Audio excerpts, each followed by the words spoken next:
Produtores e idealizadores.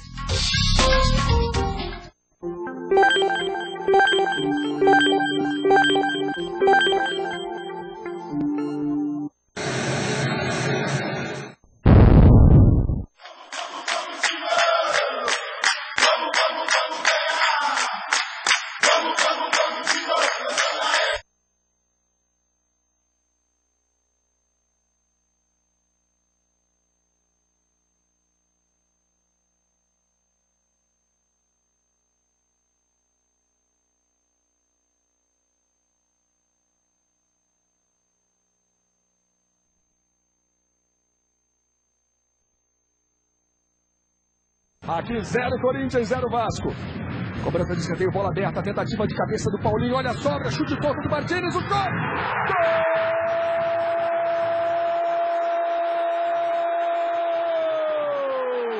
É do Corinthians!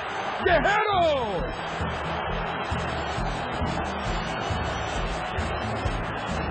Guerreiro faz o primeiro, Paulinho tentou de cabeça, a bola foi cortada por meio, Martínez pegou mal, mas a sobra ficou. Atenção pro Guerreiro, Milton errou 2 vezes, primeiro cortou pro meio, depois cortou pro Guerreiro, Guerreiro, gol do Corinthians, Paulo Guerreiro faz o primeiro, 1 para o Corinthians, 0 para o Vasco. Aí a festa do peruano Guerreiro, o Corinthians abre o placar, terceiro do Guerreiro no campeonato. Júnior, no bate-rebate, a bola sobrou 2 vezes para o Corinthians. O Nilton terminou em volume. Salve, salve, bando de loucos! Está no ar através do AltV, o programa Estopim TV, o canal que tem o intuito de aproximar vocês corintianos de norte, sul, leste, oeste, a nós da Estopim da Fiel Torcida. Prazer, meu nome é Thalita, conto com a presença hoje do nosso presidente Bambu, JPEG do Rui e do nosso convidado especial, Celso Rungete. Boa noite a todos vocês e boa noite, Celso. Boa noite, Thalita, Bambu, companheiro de outras jornadas. Sempre junto, né? Fala de Corinthians. Boa noite, rapaziada, aqui o Celso. Se apresenta você também aí, filho do Celso. É o Daniel. É o Daniel, o Jorge também. Pra que time você torce, Daniel? Corinthians. Ah, bom. Boa noite, pessoal. Mais uma segunda-feira. Hoje, uma segunda-feira ilustre. A gente está muito contente. Já faz aí um mês que a gente está em contatos com o Celso aí, marcando essa data. E hoje, pode ter certeza que vai ser um dos programas mais especiais que a Estopim já teve. Boa noite, família. No programa de hoje, iremos falar, logicamente, do nosso glorioso Timão, iremos também falar das nossas 102 bandeiras, no qual o glorioso Celso teve a participação dessas bandeiras, e também no programa de hoje teremos enquetes. Então, a melhor pergunta irá ganhar o boné, e respondendo qual é o ídolo do Celso, irá ganhar esse livro ilustrado por ele e autografado também. Não posso revelar, tem que esconder o Não. Logicamente, não pode revelar agora, Celso. Só um momentinho. Não pode falar. Também não pode, só um momentinho. Então, gente, mandem pergunta para nós através do altv.com.br, através do nosso e-mail que é tv@estopindafiel.com.br, através do nosso Twitter oficial que é @estopindafiel. Bambu, apresente um pouco para nós o nosso convidado especial, Celso Rungete. Bem, o Celso, ele é um longo amigo nosso, já teve na Estopim já algumas vezes falando sobre o Corinthians, inclusive aquela palestra dos 100 anos, a gente fechou o teatro, foi uma peça, levou toda a família lá, foi muito... O Celso é um historiador da história do Corinthians, né? Agora fiquei sabendo que está no Cartão Verde também toda terça-feira, na TV Cultura, também faz alguns vídeos lá no SPN. Fala um pouco mais de você. Bom, eu virei jornalista por causa de futebol, basicamente. E por causa do Corinthians, né? Sou um filho de corintiano, família corintiana, irmão corintiano, agora um filho corintiano. Então o Corinthians sempre foi muito importante na vida da gente. E isso acabou motivando esse interesse por futebol, por jornalismo. A grande parte da minha carreira é na Placar, onde eu trabalhei nos anos 90, né? Desde 90 até 2000 regularmente, continuo fazendo os freelancers para Placar, mas o Corinthians sempre foi o carro-chefe, a pesquisa de história do futebol em geral, né? Mas especificamente dentro da história do futebol, a história do Corinthians, que é o meu time do coração, nunca neguei isso, não nego em nenhum lugar onde trabalho. costumo dizer que não é porque eu sou corintiano que vou deixar de ver ou ver um pênalti a mais ou a menos. Se é, se não é, não é. E as pessoas têm entendido muito bem isso até aqui. E o meu maior orgulho é o almanaque do Corinthians, né? A contabilidade de todos os jogos, biografia de todos os jogadores, que a gente espera aí lançar um pouquinho mais pra frente. Quem sabe já com um título mundial. Atualizado, porque, inclusive, se eu não me engano, o último jogo foi o Mundial, no primeiro almanaque, né? O primeiro almanaque, na verdade tem 2 edições, tem aquela de 2000, e que já deu tempo de pegar o título mundial, e já em 2005 ela acaba antes mesmo da conquista do título de 2005. O último jogo ali é o jogo do primeiro turno contra o Goiás, 1-0, o gol do Marcelo Matos. O Corinthians virou o turno de 2005 na frente, mas o último almanaque ainda nem retratou o tetra. O Corinthians já é penta, campeão brasileiro, né? Fora essa Libertadores maravilhosa aí, que o Daniel estava lá comigo no tobogã, vibrando muito. Muito bom. E agora essa perspectiva do bicampeonato mundial, né? Pessoal, falando no Mundial, o Corinthians disputou, se não me engano, foi 53 a pequena taça do mundo, né? Na Venezuela. A porcada lá acho que é mundial pra eles, né? Era um torneio de muito prestígio. O Corinthians ganhou, pra você ter uma ideia, 2 vezes o Barcelona. Aliás, para quem não sabe, o Corinthians não só está invicto, como tem 100% de vitórias contra o Barcelona. As 4 vezes que jogou o Barcelona, ganhou todas. E ganhou, o Corinthians naquela pequena taça do mundo ganha 2 vezes do Barcelona, 2 vezes da Roma, que era um time importante, tinha o Gigia, aquele do autor do gol da Copa de 50, ganhou 2 vezes de uma seleção de Caracas, e ganhou essa taça Presidente André Pérez. Eu sugiro as pessoas visitem o memorial do Corinthians, lá está a taça da pequena taça do mundo.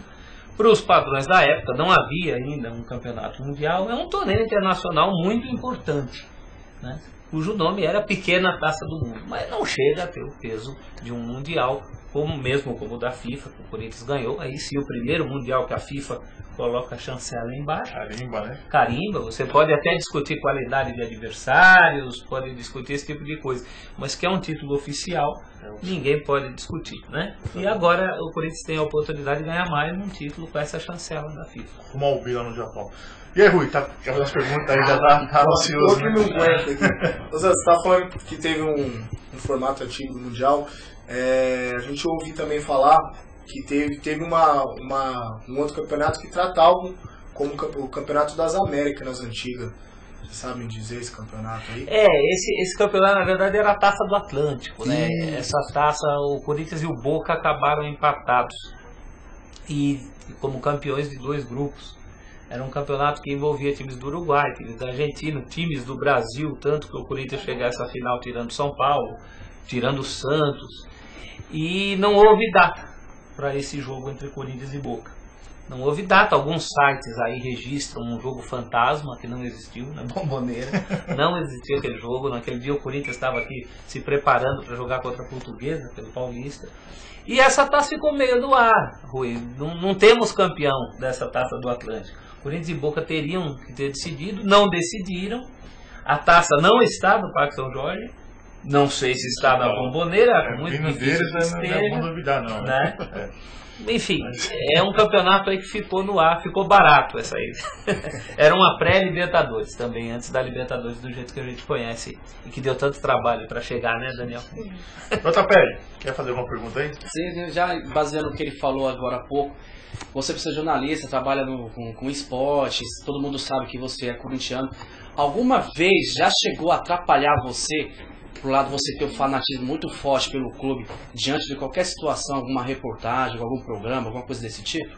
Olha, eu tenho uma vantagem de não trabalhar no dia a dia, né? Eu não sou propriamente um comentarista, um narrador que frequenta estádios, que de repente tenha que estar num jogo de adversários do Corinthians e que a torcida esteja nervosa lá com o resultado e lembre que você está lá na cabine e começa a te xingar, como acontece com muitos colegas meus, né? Eu acho que uma das coisas que facilita é o fato de eu trabalhar muito com essa parte histórica. Então eu estou menos exposto no dia a dia. Muito dificilmente eu estou num estádio para dizer se foi pênalti ou impedimento. Isso já me ajuda bastante. Uma outra coisa que me ajuda bastante é que, mesmo todo mundo sabendo que eu sou corintiano, eu respeito muito o sentimento que os torcedores têm pelos seus clubes, porque eu também tenho esse sentimento, nunca neguei que tenho esse sentimento, né? Então eu procuro, claro, a gente faz brincadeiras, mas eu procuro nunca ofender o sentimento de nenhum outro torcedor, respeito muito, tenho muito bons amigos palmeirenses principalmente, né? A torcida do São Paulo, já tive a oportunidade de ir em lançamento de livro do Rogério Ceni, fui tratado muito bem, então eu acho que isso é uma amostra de que as pessoas percebem que eu acho que é até mais honesto, sabe? Chegar e falar logo pro time que eu torço, né? Se você não concordar, você tem todo o direito de mudar de canal, né? Mas eu prefiro deixar essas coisas mais às claras. Desse ponto de vista, eu nunca tive assim, problema. Eu tive problema, claro, não é problema, mas eu fico mais emocionado. Eu cheguei a apresentar mesas em que estava presente o Basílio. Eu tinha 9 anos, era um pouquinho maior que ele, quando o Basílio fez aquele gol. O Basílio para mim é um ídolo, então minha voz chegava até a tremer na hora que eu ia apresentar o Basílio ao microfone, porque é uma coisa que fala muito da minha vida, do meu coração, né? A gente costuma levar lá, Celso, na sede, os ídolos do passado, né? Que é muito legal, né? É muito, um caso especial que eu costumo falar foi o do Tião. O Tião, ele mora lá perto da sede, ele na região da Zona Sul, Jabaquara ali. Ele foi o primeiro cara que a gente falou, fotografar as bandeiras que você ajudou a gente construir. Ele ficou, cara, muito emocionado. Ele falou, pô, Bambu, eu não ganhei nada no Corinthians. Eu sofri aquela fase quase toda. Mas nunca ninguém lembra de mim. Né? E foi um cara tão importante pro Corinthians. O Tião era um companheiro por anos do Rivelino, né? Na época, falou isso mesmo. As escalações ficavam no ouvido da gente, que não mudavam muito, e o meio-campo com 2 homens, geralmente era o 5 e o 10. O meio-campo do Corinthians, durante anos, era anunciado no alto-falante: Tião e Rivelino, Tião e Rivelino, Tião e Rivelino. Isso de 68, o Rivelino sai em 74, mas o Tião fica até 77. Ele deu azar, porque aquele título é conquistado em outubro, e ele sai no primeiro semestre. Ele falou. Então, por um pouquinho, o Tião não era campeão de 77, mas esse trabalho que vocês fazem é sensacional, esse trabalho que vocês fizeram com as bandeiras, e que eu tive a oportunidade de colaborar com o que eu podia, que no caso eram referências de fotos, né? Foi. Vocês fizerem. E os nomes também, né? Os desenhos, né? Fazer os desenhos em cima, numa época em que as torcidas organizadas são tão criticadas por outros motivos, vocês têm aí um trabalho muito legal. Eu vou estar sempre à disposição, porque é como o Tião falou, às vezes coisas que o próprio clube em outros tempos deveria reconhecer, precisa a torcida reconhecer. Mas o Corinthians sempre foi isso, né? O Corinthians sempre teve uma torcida tão grande quanto a própria entidade. Então, muita coisa boa do Corinthians vem mesmo da torcida, vem mesmo do torcedor corintiano. E esses ídolos do passado sabem bem disso, sabem reconhecer. E ficam muito emocionados, né? Muito importante para o cara ter esse pedaço da história da vida. Lógico. Né? E acho que eu costumo falar lá, sabe, Celso? Acho que o Corinthians é grande por causa da torcida e por causa desses caras que fizeram o Corinthians grande. Não dá para esquecer, não dá para passar desbaratinado e esquecer desses caras. Não, nós fazemos acho, pouco, né? Em sempre levar alguém lá para fotografar a bandeira ou ser homenageado. Agora a gente criou um memorial lá que você ainda não conhece, um botequinho lá com Rosa Maloca, tem quadros históricos, fotos históricas, os caras vão lá sem no sono, o Ronaldo teve lá o goleiro, pô, ele ficou, o Rebelo, agora teve o Riva, ele falou um por um, pô, esse cara veio comigo, esse cara aqui, tinha um cara que a gente não sabia, que não tinha referência nenhuma no quadro, só um cara baixado, um Pacaembu, aí disse assim, depois, esse cara é o índio. Olha só, tá vendo? A gente não sabia quem era o cara, e ele acabou, então é importante esse resgate, né, dos ídolos, porque não vai saber quem foi o Tião, que não fosse nós não contarmos, nós explicávamos para ele. Está na mão da gente mesmo, né? E mais do que do clube como instituição, da própria torcida do Corinthians. O Corinthians é um clube que foi feito por sua torcida desde o começo. A torcida sempre teve um peso muito grande nisso. E a torcida tem a vantagem de ser mais apolítica, né? Ali dentro do clube, de repente, alguém de uma ala que não gosta da outra ala, então acaba desmerecendo o feito de uma outra administração, ou de um jogador que era ligado a uma outra administração. E a torcida não tem disso. A torcida tem o escudo do Corinthians como objetivo. O maior patrimônio. Né? Celso, agora uma perguntinha aqui do Adolfo sobre o seu ídolo, porque todos estão querendo participar para querer ganhar o boné do meu livro. Então, o Adolfo está dando a dica de que pode ser o Neco. Pode. É ou não? Pode. Não, esquece você também. Então não é o Neco. Vamos descartar então ele. ele. Não é o Neco. Então tudo Pode bem. descartar o Neco. É que Então, ele tá achando que como eu fiz não é o Neco. Como eu fiz a história do Corinthians, ele já pegou o mais antigo mais dos ídolos antigo, do Corinthians, é, né? Mas não é. Poderia ser o Neco, mas o Neco eu não vi jogar. E o meu ídolo já tem uma dica. É um cara que eu vi jogar. Fica a dica, gente. Então é um jogador que ele já viu jogar. Agora também como ele não sabe minha idade. Manda então pra nós através do nosso Twitter oficial, por favor. Vamos lá. Fala aí, Rui. Você estava falando da sua história, você começou como jornalista, por amar futebol, mas eu queria saber mesmo, Celso, como começou esse amor por buscar histórias, não só do Corinthians, mas como a gente sabe também, você é historiador de outros clubes. Como começou esse lance de historiar histórias de outros clubes e principalmente do Corinthians? Olha, Rui, eu sou neto, o primeiro fanático por futebol na minha família. Já estamos na 4ª geração de fanáticos com o Daniel. O primeiro de todos é meu avô, né? Meu avô era de 1897 e morreu com 89 anos em 86. Só que ele era São Paulino doente. Trouxe primeiro lá para o Paulistano, ele era garçom do Paulistano, que era o clube da elite. E aí eu acho que ele queria ser mais metido a besta, então escolheu lá o clube da elite. Só que meu pai é corintiano doente. Meu avô levou meu pai no Corinthians de São Paulo e o Corinthians ganhou com os gols do Teleco, que era o rei das viradas dos anos 30. E o meu pai pequenininho, eu falava pro meu avô, mas eu sou aquele lá, eu não sou desse, eu sou do outro. E aí começou, e eu, corintiano, por causa do meu pai. Mas meu avô contava muitas histórias do Paulistano, do Friedenreich e do próprio Corinthians, porque apesar de ser São Paulino, ele via Tufi, Grané, Deodébio, o Esquadrão dos anos 30, né? Toda aquela história, o próprio Neco que foi citado. Então meu avô tinha esse amor, antes de tudo, por futebol. E eu acho que isso me ajudou um pouco a conviver com essa coisa do diferente, né? Todos nós temos torcedores de outras equipes nas nossas famílias, nós fazemos as brincadeiras com eles, ouvimos também brincadeiras, né? O corintiano e o palmeirense principalmente, você sabe onde encontra, sabe o ramal do cara, o cara não se esconde. Então, o meu avô me ensinou essa coisa e eu ficava ouvindo aquelas histórias dele, ficava fascinado com aquelas histórias de futebol antigas. E em relação ao Corinthians, principalmente, eu queria sempre saber mais.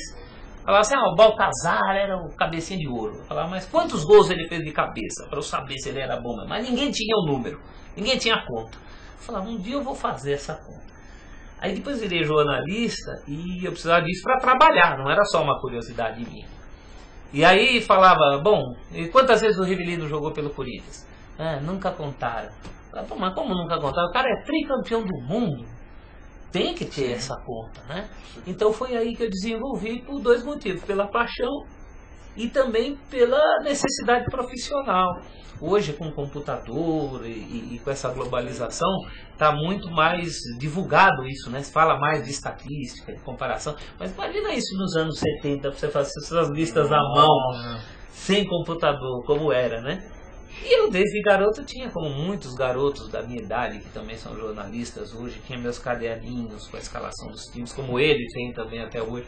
Tem também. Hoje está mais fácil, porque com a internet... Tá no pendrive, né? Você vai no pendrive. No meu tempo, você sabe como eu fazia escalação de time? Eu tinha um caderninho com meu irmão, chamava caderno de time.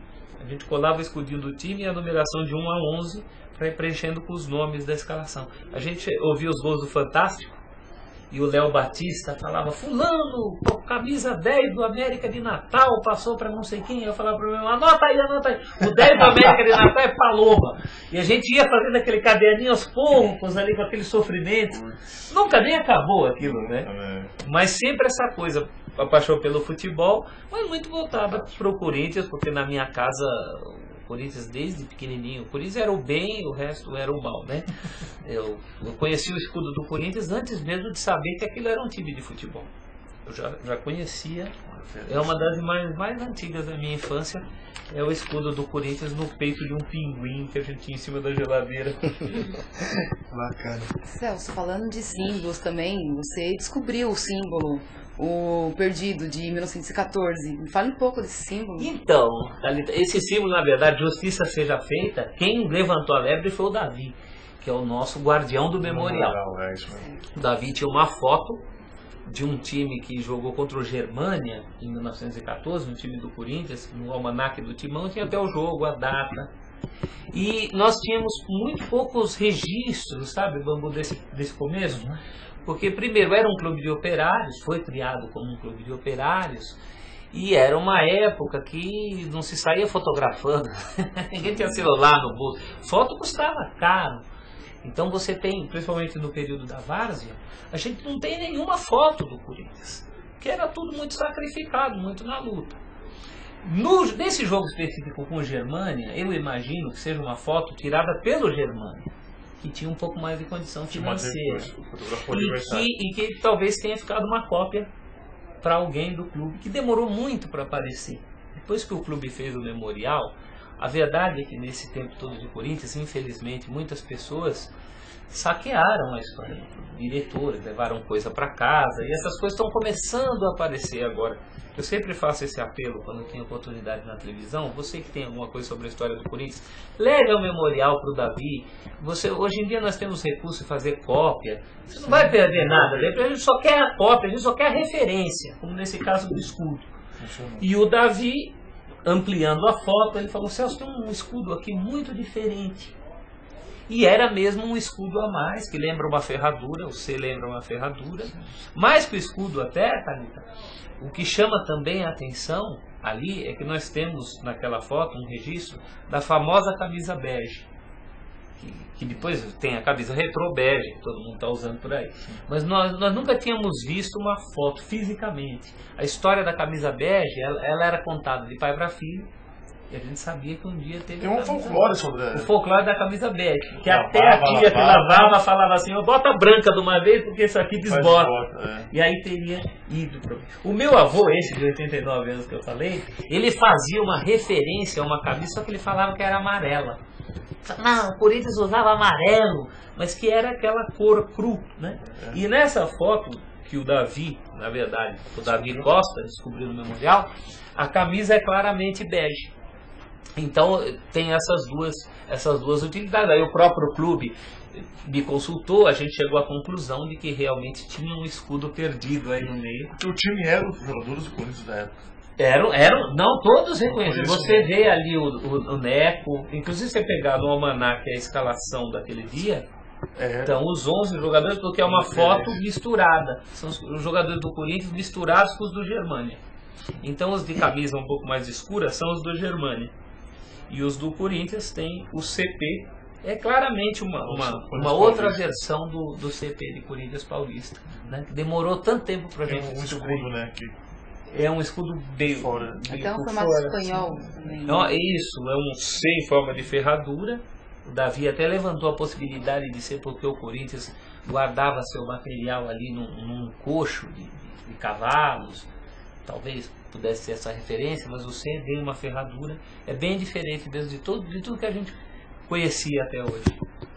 Uma grande vitória aí, que demorou anos pra gente achar. Celso, que nem você está dizendo agora, o Rui perguntou como é que surgiu esse amor ao Corinthians, você baseou no seu avô, do seu pai. Por mais que historiador que você seja, eu acredito que você tenha em mente uma escalação que vai ficar marcante para você. Eu estou te perguntando o seguinte: você foi surgindo, foi crescendo, você tem um time que não faz você esquecer por nada, que te emocionou, que é realmente aquele time que você carrega, você não esquece por nada, assim? É o meu de garoto, né? É quase o time de 77, porque eu tinha 9 anos em 77. Então é campeão em 77. E aí só se falava de Corinthians nessa cidade, nesse país. E o time começou a aumentar sonhos maiores, o sonho do estádio, com o Vicente Mateus, e começou a reforçar. Com a chegada do Amaral, do Sócrates, do Birubiru, já tinha o Palinha. O acabou chegando. E até hoje, toda vez que eu vou montar uma escalação, eu lembro Jairo, Zé Maria, Mauro, Amaral e Vladimir. Birubiru, Sócrates, Palinha, na frente Vaguinho, Geraldão, Romeu, podia ser o Wilsinho, podia ser... É aquela transição do time de 77 para 78, que é justamente quando eu começo a acompanhar futebol assim mais frequentemente. Né? Eu lembro da final de 77 assim como um marco na minha vida, todas as finais, né? A final do domingo eu lembro bem, a da quarta-feira, quando eu entro mesmo nesse negócio. Agora, do campeonato de 78 para frente, eu já começo a acompanhar quarta e domingo. E esse é o time da minha infância. Até hoje eu tenho a ilusão de que esses jogadores ainda vestem a camisa do Corinthians, porque foram os primeiros que eu conheci, né? Celso, voltando agora aos ídolos, novamente, tá vindo várias perguntas aqui pro nosso Twitter. O Lucas Abraão, ele quer saber se é o Rivelino, o seu ídolo. podia ser. Sabe, né? Mas não é. Não é porque o Riva eu não vi jogar com a camisa do Corinthians. Eu vi com a camisa do Flu. Eu já peguei o Rivelino, porque o Rivelino sai naquela final de 74, perde pro Palmeiras e tal, e ali eu ainda não acompanhava tanto. Quando eu era pequeno, no canto da televisão, quando eles apresentavam o replay, eles botavam R de replay. E na minha cabeça de criança era R de Rivelino. Mas eu via muito de orelhada. Né? Eu falava, o Rivelino é o máximo. Mas eu não acompanhei o Rivelino como acompanhei esse cara aí, que a gente vai falar já. O Dudu também tá querendo saber se é o Baltazar. Podia ser também. Gente, olha, ele não vai revelar. Mande só sugestões. Não pergunte quem é, quem não é. Só mande sugestões, eu mando os nomes lá. Que aí o primeiro na lista lá que acertar vai levar o livro toda a fala. Tá bom? Tá difícil. Tem alguma pergunta aí, Thalita? O Celso, tem alguma pergunta aí? Tem sim, agora a pergunta sobre o Mundial. Então querendo saber se você vai pro Mundial pra torcer ou pra comentar. Em princípio é pra torcer. Porque os veículos aos quais eu sou ligado, nenhum deles vai cobrir diretamente, né? A Rádio Estadão e SPN agora já confirmou que cobrirá, mas eu já tinha decidido ir antes. Eu já paguei 4 prestações. Não carnezinho igual a nós. Acabo em março. Acabo em março, certo? Então já vou independente. Então na seguinte política, se de repente for legal fazer uns trabalhos lá, passa até uns freelancers, dá uma amortecida na viagem. Dá pra antecipar as parcelas na volta, né? Eu tô indo pra ser campeão do mundo. Você sabe que eu estive lá em 92, eu trabalhava na Placar.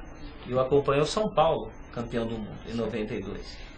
E eu, debaixo do placar do Estádio Nacional de Tóquio, eu jurei que um dia veria o nome do Corinthians lá. Eu só não sabia que iam ser exatos 20 anos, né? Exatamente. E não é também o Estádio Nacional de Tóquio, mas é o novo, de Yokohama. Mas fica valendo. A promessa é válida. Tô indo sim, tô indo pra Tóquio. O Rodrigo Silva quer saber qual é o jogo mais marcante. Nossa. Mais marcante da sua vida. Tanto jogo. Você sabe, teve um jogo muito legal. Aí os caras já começam a fazer conta da minha idade, né? Em 84 eu tinha começado a trabalhar como office boy, sabe? Naquela semana eu tinha começado a trabalhar. E o Corinthians estava disputando quartas de final do Brasileiro. Era um mata-mata contra o Flamengo. Que não tinha mais o Zico, mas tinha um baita time. Era o timaço do Flamengo de 84. E no Rio tinha sido 2-0 para o Flamengo. E aqui na volta, o Corinthians precisava ganhar de 2 para classificar. E todo mundo dizia que era impossível, porque o Flamengo ainda era a base do time campeão do mundo. Tinha o Bebeto, era um Flamengão. O Fidjol era o goleiro do Flamengo. E foi meu primeiro dinheiro de office boy que eu paguei naquele ingresso. Inclusive paguei mais, porque o ingresso... Cambista, né? Cambista. Eu e meu pai, nós compramos geral. Chegamos lá, só tinha geral. Nossa. A geral custava 300, nós pagamos 1.000 aquele dia. 1.000 cada um, acho que foi metade do meu salário do office boy. Mas valeu, porque aquele dia o Corinthians enfiou 4 no Flamengo. Acabou 4-1. Foi cadê do placar? Avisando. Foi, boa viagem. Próxima ponte aérea até o horário. Tinha um japonês do placar eletrônico. Casagrande deitou e rolou naquele jogo. Aquele jogo foi fantástico. É o único jogo até hoje que a gente pedia mais um. Mais um e saía, rapaz. Até o gol do Flamengo foi do Corinthians, foi do Paulinho contra.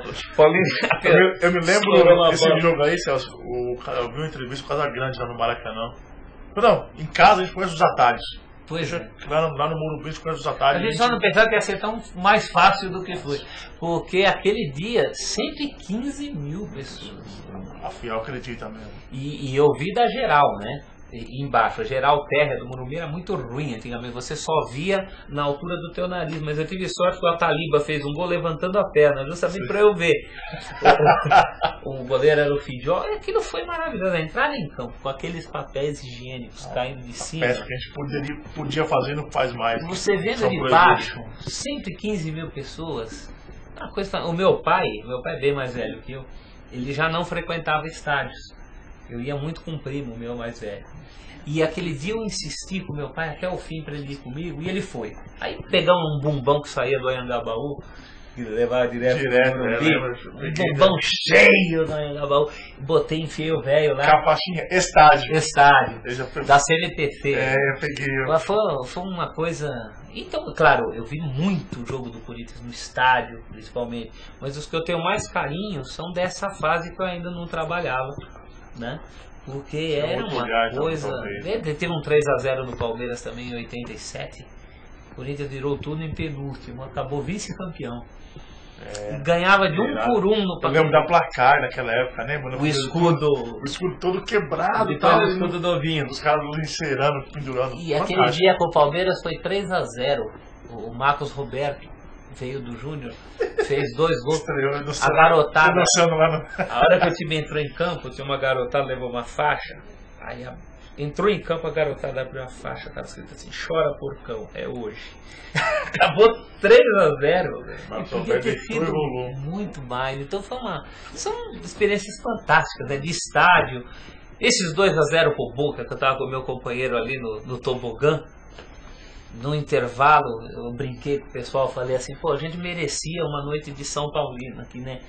Ah, como é que é isso? Eu falei: não, uma noite fácil, assim, fazer 2 gols logo e depois só assistir o resto do segundo tempo, e no fim deu certo, rapaz.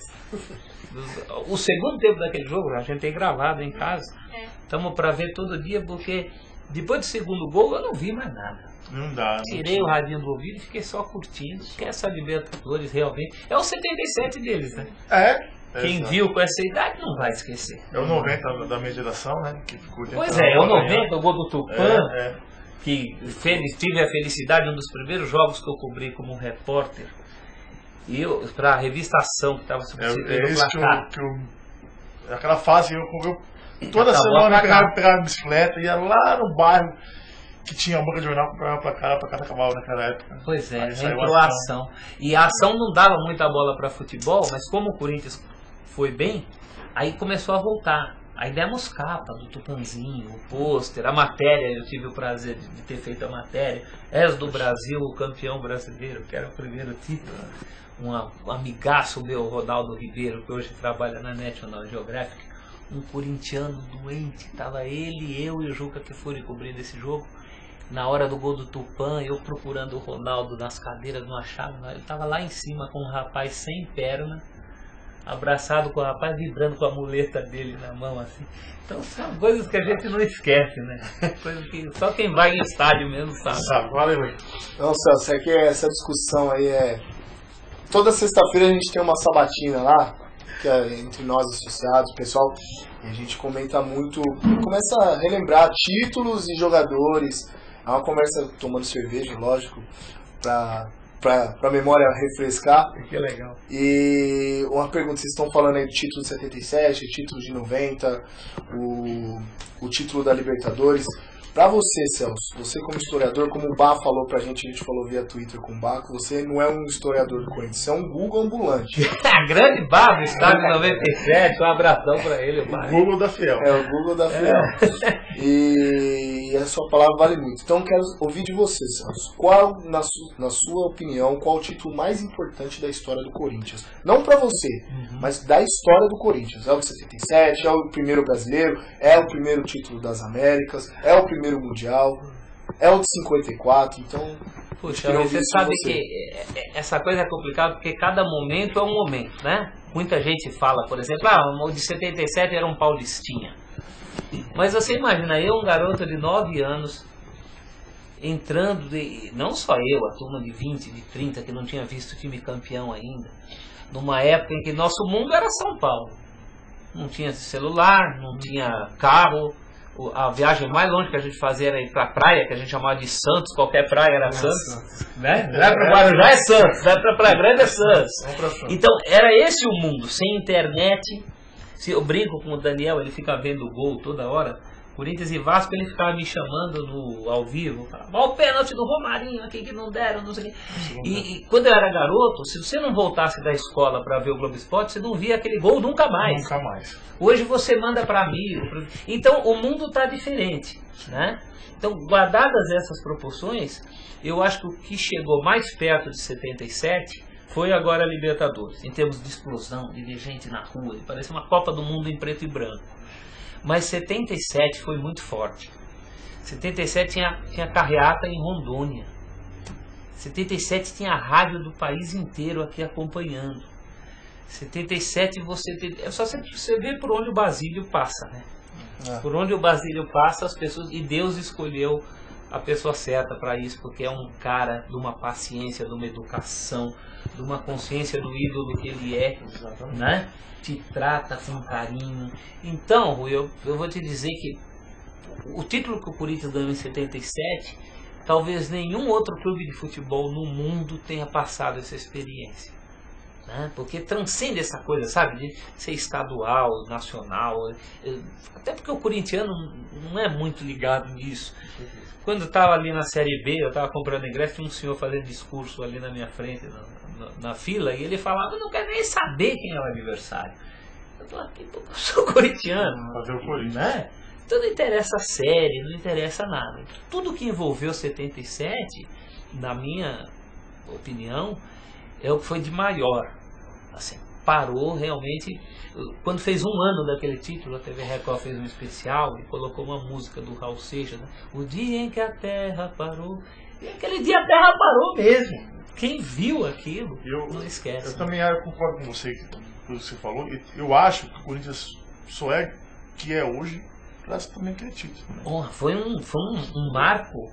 Dali pra frente foi fundado um novo Corinthians. Porque aí tirou aquela zica que tinha. Que o Corinthians. E a filial que apoiou o tempo inteiro. O que mais cresceu. É uma história fantástica. 77 ainda é uma coisa para ser contada em livro. Não só o fim, mas o que foram aqueles 20 e tantos anos, sabe? Você enfrentar um Pelé não é fácil, né? Como o Corinthians enfrentava bravamente o time do Pelé. O melhor do mundo jogando contra a gente aqui, no campeonato daqui. Você citou, uma pergunta, você citou, tem um caso que fala que o Corinthians está jogando na Fazendinha, né? Que querem demolir a Fazendinha, acho que é um absurdo. Não pode. Não pode, né? Acho que o clube tem tantos méritos, tem tantos recursos financeiros, não precisa mexer nisso aí. O Corinthians perdia pro Santos 2-0. Né? No intervalo, o Pelé que fala essa história, não sei se é verdade ou não, você pode falar melhor. O Pelé fala que viu a Dona Elisa dando tapa na cara do Corinthians. Vira homem! Estamos jogando em casa! Estamos ganhando esses caras, tá maluco? E o Corinthians voltou no segundo tempo, empatou o jogo, não conseguiu ganhar, né? Aquele tabu e tal. E o Pelé falou essa história, não sei se tem um fim, se sabe se realmente aconteceu. O Pelé respeita muito o Corinthians, né? Há quem diga até que ele era corintiano na infância. Uma vez eu fui entrevistar ele no escritório dele, a hora que eu perguntei, ele saiu, deu uma desbaratinada, foi lavar a mão, respirar fundo, depois voltou, falou, o que você estava falando? Eu perguntei se você era corintiano. Ele disse que não, que ele jogava com o jogo de botão do Corinthians, que ganhou da tia. Né? E gritava gol do Baltazar, até no filme do Centenário a gente bota uma imagem dele fazendo gol do Baltazar, né? Então você nota que ele tem um carinho pelo Corinthians, respeita o Corinthians como um grande adversário que foi, e tem essa história que ele conta mesmo, que ele viu a Elisa fazer isso, que era natural, e tem uma outra história num jogo no Parque São Jorge, que o Corinthians fez 1-0, estava para quebrar o tabu, e a torcida começou a tirar um barato dele, e ele fazia assim, para esperar. E aí depois o Santos virou para 2-1. E eu perguntei para ele se era verdade, e ele falou, eu mandava esperar sempre. Quando dava certo, todo mundo lembra. Quando dava errado, ninguém. Mas é uma grande história envolvendo esse maior jogador do mundo. Quando ele fecha a carreira, era para ter se despedido num jogo contra o Corinthians. Aí ele se machuca durante o jogo. e resolve voltar no jogo contra a Ponte Preta, quando aí ele se despede do Santos. E naquele dia a torcida do Corinthians leva uma faixa. O presidente Mário Gobi faz muita citação a isso. Maior que Pelé, só né? Então essa relação de amor e ódio, o corintiano nunca negou o valor do Pelé, até porque é burrice. Lógico. Né? Ele não vai negar o valor do Pelé, mas foram grandes embates, grandes jogos durante 11 anos ali do chamado tabu. E também vale lembrar, né, que ficou 23 anos sem ganhar os caras. Mas eles são nosso eterno freguês, né? Não, já eram antes, continuaram sendo depois, né? O Corinthians é realmente o rei dos clássicos em São Paulo, né? No geral, dos jogos com Palestra Itália, ainda tem uma pequena diferença, que acho que agora caiu para meia dúzia de jogos, que tá para ser tirada. Em breve. Celso, voltando ao assunto do título de 77, como o Rui disse, a gente discute muito esse de 87, questão de gerações. Né? Seu filho está agora, com certeza vai para a Libertadores. Mas muito corintiano não tem informação que o título de 77, para o Corinthians ganhar aquele título, o Corinthians jogou cerca de mais ou menos 48 jogos. Não foi mole. Era um campeonato que começava lá em fevereiro e acabava lá para dezembro, você entendeu? Então eu queria falar que você passasse essa informação para o corintiano, porque eles acham que o título de 67 é um simples paulista. Hoje o paulista está decadente hoje, mas coisa que não era antigamente, correto? É verdade, o campeonato estadual era prioridade. E houve um momento em que era meio a meio com o brasileiro. Então você tinha um ano, você tinha 2 grandes competições no ano. E aí muita gente até, nessas brincadeiras de raiz Sócrates, muita gente fala, o Sócrates nunca foi campeão brasileiro. Mas os paulistas que o Sócrates ganhou, tinham o peso do título nacional daquele ano. Era meio paulista e meio brasileiro. Ninguém ficava fazendo esse tipo de comparação, mas ganhou um campeonato menor. Não, ao contrário, porque como você falou, o campeonato levava 8 meses, era um paulistão de 20 jogos, tudo em retorno, para depois ir para a fase final. E com equipes, você tinha que ir para Jaú. O time do interior não tinha base, que tinha fundamento, não era igual hoje não. O Corinthians mesmo campeão de 77, tomou 3-0 em Jaú, do 15. Um jogo que a Fiel invadiu Jaú. O Estevan Soares, que era zagueiro do 15, diz que de manhã em Jaú, na missa lá na igreja, entrava na igreja, tá todo mundo com camisa do Corinthians, a torcida tinha invadido o Jaú. Diz que os jogadores do 15 foram almoçar num restaurante, que eles sempre almoçavam. E o dono do restaurante botou uma bandeirona do Corinthians na parede e eles foram tudo embora. Falaram que a gente não vai almoçar aqui não, nós estamos em casa, que negócio é esse? Então a torcida dizia para ele, jogos com o Botafogo de Ribeirão Preto com 60 mil pessoas no Pacaembu. Então essa comparação é uma comparação com os olhos de hoje, dos dias de hoje. Na época o Campeonato Paulista era a prioridade, tanto que quando perde o Brasileiro de 76 para o Inter, ninguém morreu por causa disso. Não teve muito peso, né? E até talvez tenha sido melhor tirar o Paulista antes, porque se ganhasse aquele Brasileiro ainda ia ficar a cobrança do Paulista, porque era aqui, a briga era aqui, né? Era um outro mundo, né? Mais romântico, né? Porque é assim, né, Celso? A Libertadores ela nunca foi valorizada. Eu já vi entrevistas, por exemplo, do Neto dizendo que jogou não era mesmo. A Libertadores em 91 e tinha jogador que não queria jogar, se levava contusão, pensava, vamos ter que viajar para Bolívia, Colômbia, saco. Foi valorizado mesmo depois que os bichos ganhou, né? Com o São Paulo bicampeão, 92, 93, aí começa a cobrança aqui. No Sul já tinha começado antes, né? Quando o Grêmio ganha, o Colorado também vai querer. No Rio também, quando o Flamengo ganha. Mas era um mundo, não era globalizado, as pessoas não tinham computador, não ficavam aí se correspondendo com amigos de outros países. Nosso mundo era nosso umbigo, né? Conforme o mundo todo foi avançando, aí você também começa a pensar nessas conquistas internacionais. Agora, uma coisa legal da história do Corinthians, é que eu sempre falava isso, os caras falavam que eu estava dando desculpa, mas não é. O Corinthians é um clube, dentro da sua história, ele sempre acaba alcançando aquilo que lhe é desafiado. Que é essa história do Corinthians. O Corinthians começa com um time de várzea, aí fala, quero ver jogar no futebol oficial. Ele vai lá e joga no futebol oficial. Quero ver ser campeão paulista. Aí se torna o maior campeão de São Paulo. Quero ver ganhar um título quero ver ganhar o título centenário. O Corinthians vai lá e ganha o título centenário. Quero ganhar a Taça dos Invictos. Aí vai, ganha a Taça dos Invictos. Agora tem que ser campeão brasileiro, porque vale agora é brasileiro. Por isso foi lá e ganha o brasileiro. Cobraram a Libertadores. Tá aí a Libertadores. Eu sempre falava, é uma questão de tempo. É só o desafio da vez. Né?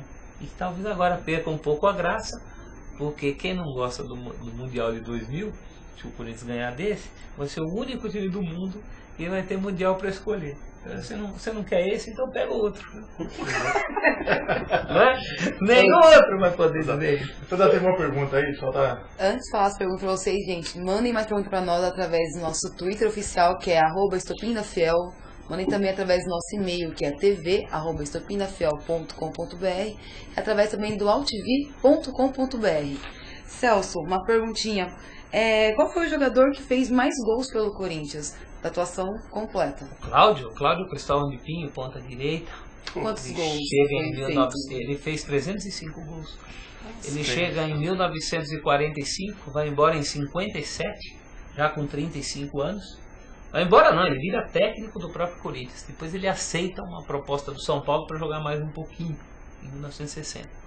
E o Cláudio, o gerente, o líder daquele time, Cláudio Luizinho Baltazar, era a ponta direita, não era propriamente o homem-gol, mas ficou muito tempo.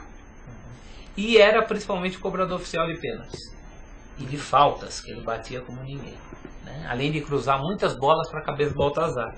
Então são 305 gols dele, mais 267 do Baltazar. Pegou o Teleco também, ajudou um pouco o Teleco ainda. Pegou um pouquinho. Se você juntar tudo, é que naquele tempo não se falava de assistências, mas o que o Cláudio deu de assistência, que é o passe direto pro gol, então foi um grande homem, uma pessoa que eu tive a oportunidade de entrevistar ainda aqui por telefone, quando já estava, não estava tão velho, ele tinha 70 quando eu entrevistei. E a gente conversou muito por telefone dessa época dourada dos anos 50, né? Porque poucos times do mundo puderam ter a chance de ter 3 dos seus maiores ídolos jogando juntos. E o Corinthians teve Cláudio, Luizinho e Baltazar, todos juntos no mesmo time. Aquele timaço, campeão do 4º centenário, bicampeão paulista de 51, 52, campeão do São Paulo 50, 53, 54, ganhou tudo que tinha para disputar. E aí você começa a falar, mas não tinha Libertadores, tal, quem sabe se não houvesse uma Libertadores naquela época, aquele time tinha a cara da Libertadores, né? O Cláudio, um fato curioso, nosso acervo, nosso bar lá, o bar temático que nós temos na sede, a parte do acervo que deu gosto foi o Michel Tadei, que era do bar, o Museu Preto e Branco. Então, ele acabou sendo um foto pra gente colocar lá. E tem uma foto do Cláudio lá, que ele tá abaixado, né, assim, sentado, e eu reparei na chuteira dele. Não tinha um bico, tava furado. A ponta da chuteira tava gasta, assim, você via as camadas do couro, dá até pra ver a meia dele. Falei, pô, esse cara fez gol mesmo, né? Porque olha, até gastou a chuteira. Sabia jogar, né? Sabia jogar, era o ídolo de gerações do meu pai, um dos ídolos do meu pai. Quando eu tive a oportunidade de lançar o livro dos 10 mais do Corinthians, ele é um dos 10 mais. Estavam presentes a viúva dele, filho, que moram hoje em Santos, o filho é advogado em Santos. Claro, começou em Santos, né?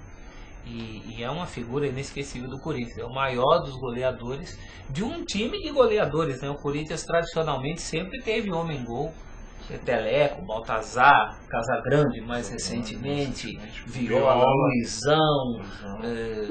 É por isso que a gente queria um centroavante desse time aí, Tite. O Guerreiro. Tem uma opção. Deu Guerreiro. Ô Celso, queria fazer uma pergunta. Você conhece todos os jogadores aí. A gente sabe que a gente teve um dirigente que foi muito folclórico, que foi o senhor Vicente Matheus. Eu queria ouvir de você quem foi o jogador mais folclórico, de tanto para declarações quanto comemorações e etc.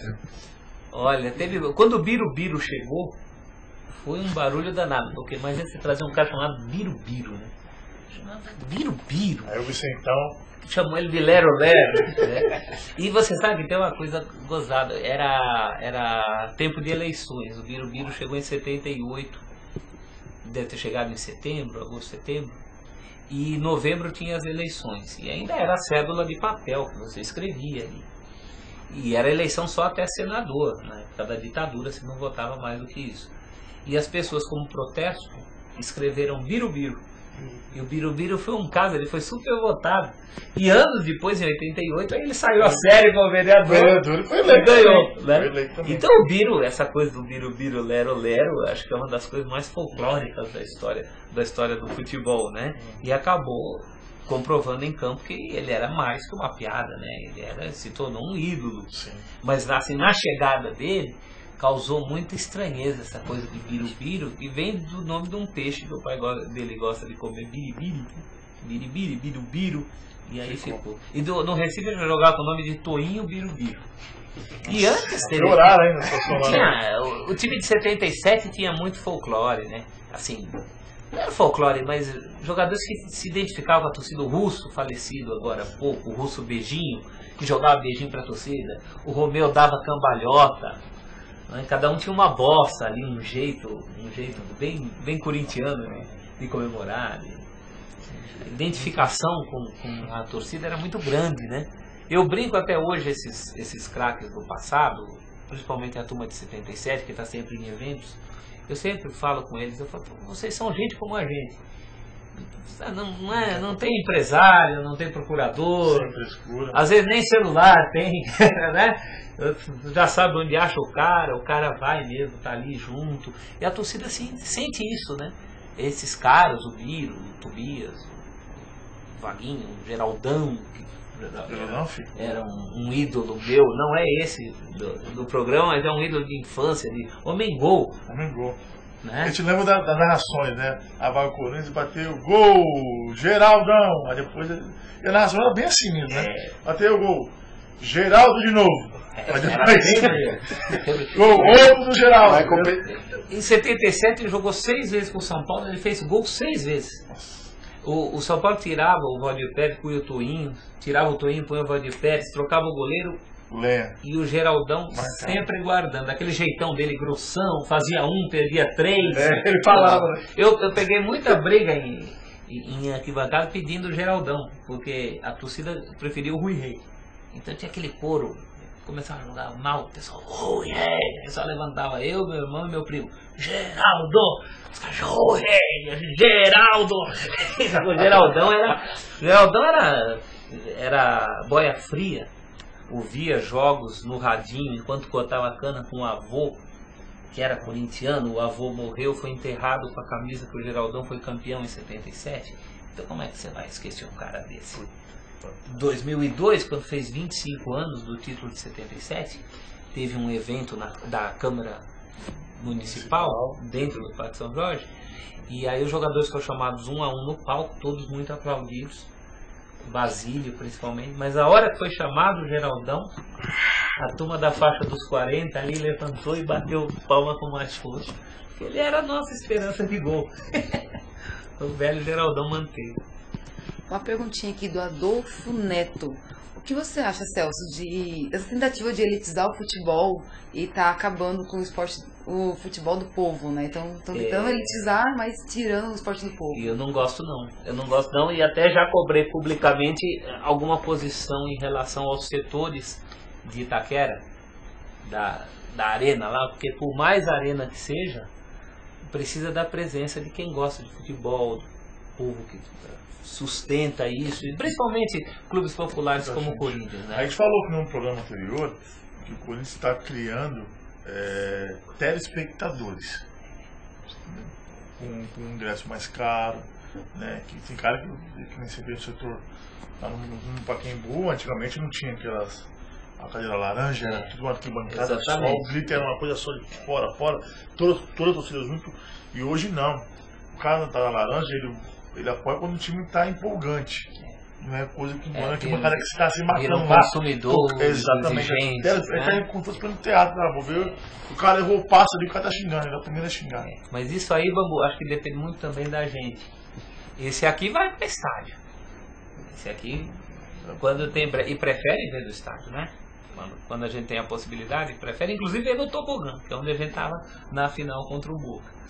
Né? Porque para saber que tem também, porque se o cara é nascido e criado em frente à televisão, ele nem imagina as emoções que ele está deixando de ter, né? Então acho que vai muito também da gente insistir, em resistir. Nós, como torcida organizada, a gente faz esse papel, né? Eu acho que é fundamental. Levando família, levando as crianças, doutrinando as caravanas que a gente faz, que as torcidas que viajam, né, o tempo todo. Falando nisso, tem caravana domingo lá mudou o jogo para Taguatinga, né? Lá na Boca do Jacaré, a gente foi campeão em 2002. Então, vamos organizar para caravana aí. Dá sorte. Aquele estádio lá o Corinthians inaugurou. 79, um jogo com o Flamengo, um amistoso com o Flamengo, na frente do Figueiredo. Perdeu 2-0, mas isso. Relevante. O Cláudio Adão jogava no Flamengo. Mas eu acho que essa coisa, porque o futebol hoje, quando eu era garoto, eu não tinha muita opção de lazer. Mas era o futebol ou não era. Hoje você tem o pay-per-view que você citou, tem videogame. Tem shopping, né? Tem shopping. Tem a garotada namorando cedo, dirigindo cedo, não é verdade? Computador aí, essas comunidades que eles ficam entrando e saindo. Então é uma concorrência grande com o futebol. Né? O futebol de estádio. Já é lamentável que tanta coisa tradicional no estádio das bandeiras, a batucada, papel higiênico, a recepção da entrada. Isso é uma coisa que eu fico doido, a entrada do time em campo. Quando eu era garoto, não tinha esse negócio de ficar batendo bola no campo com camisa de colete de treino. Você não via ninguém.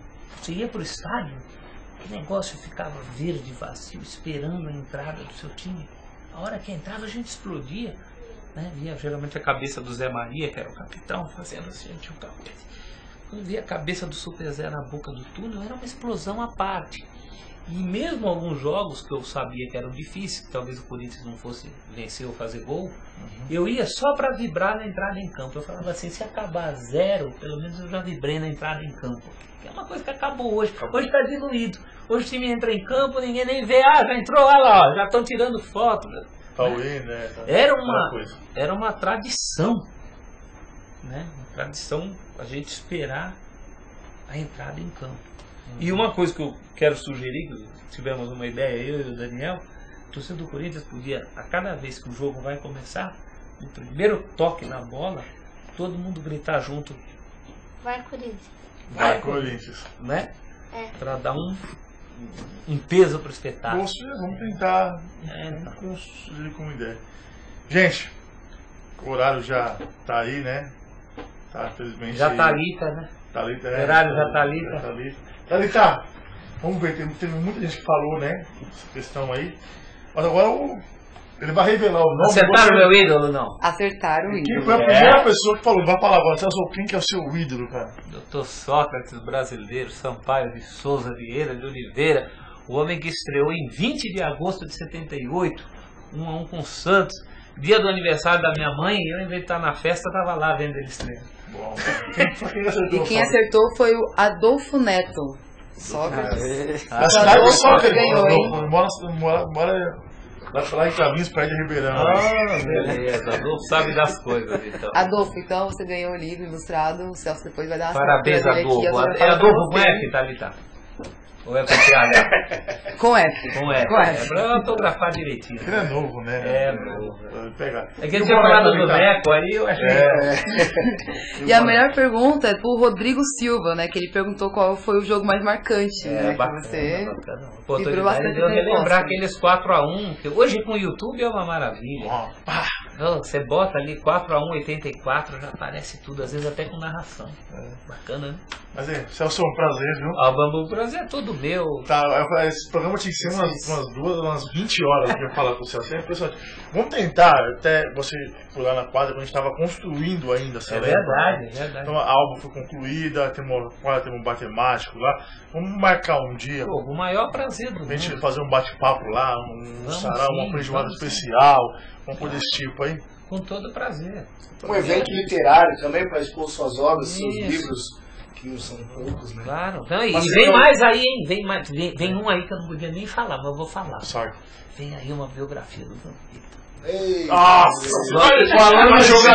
Falando em jogador folclórico. Não é nem uma biografia, são histórias dele. Tem cada história aqui. Fantástico. Eu não consigo acabar o livro porque eu fico rindo. Não acaba nunca.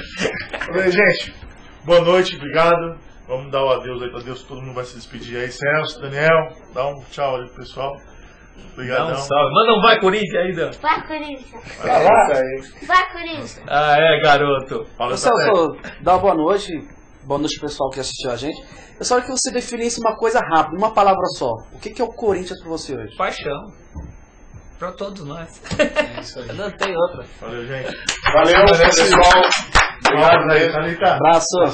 Boa noite a vocês, agradeço pela participação do nosso Celso aqui no programa de hoje. Agradeço a todos que mandaram pergunta para nós através do nosso Twitter, que é o @estopindafiel, através do nosso e-mail tv@estopindafiel.com.br. Agradeço a todos também. Rodrigo Silva então ganhou o boné e o Adolfo Neto ganhou o livro. Então entre em contato conosco depois para saber como vocês vão pegar as premiações de vocês. Gente, obrigado. Tchau, tchau. Até segunda-feira que vem.